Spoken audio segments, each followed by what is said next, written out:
میرے حضور کے الفاظ کیا ہیں؟ حضور نے فرمایا انما بعثتو، لوگوں سن لو،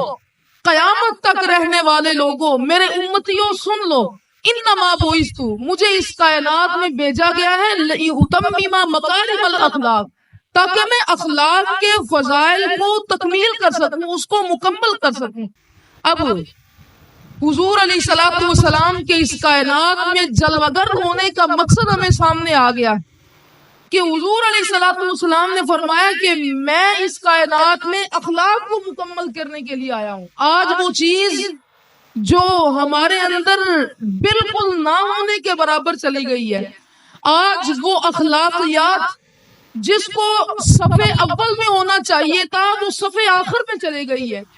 وہ اخلاقیات جس کے لیے حضور علیہ الصلوۃ والسلام اس کائنات میں جلوگر ہوئے تھے، ہماری ذات میں وہ بڑی کم نظر آتی ہے۔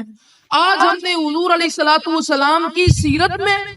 حضور علیہ الصلوۃ والسلام کے اخلاق کریمانہ سے، حضور علیہ الصلوۃ والسلام کے اقوال سے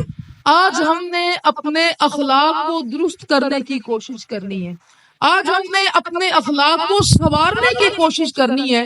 حضور علیہ الصلوۃ والسلام نے یہ تو نہیں فرمایا کہ میں نظام صلاۃ یعنی کہ نماز کے نظام کو بہتر کرنے کے لیے اس کائنات میں بھیجا گیا ہوں، حضور نے یہ نہیں فرمایا۔ حضور نے یہ بھی نہیں فرمایا کہ میں زکوٰۃ کے نظام کو پائے تکمیل تک پہنچانے کے لیے مبعوث کیا گیا ہوں، حضور نے یہ بھی نہیں فرمایا کہ میں نظام حج کو بہتر کرنے کے لیے مبعوث کیا گیا ہوں، بلکہ میرے حضور کے نورانی الفاظ یہ ہے، حضور نے فرمایا انما بعثت لأتمم مکارم الاخلاق، مجھے اس کائنات میں اخلاق کو سنوارنے کے لیے مبعوث کیا گیا۔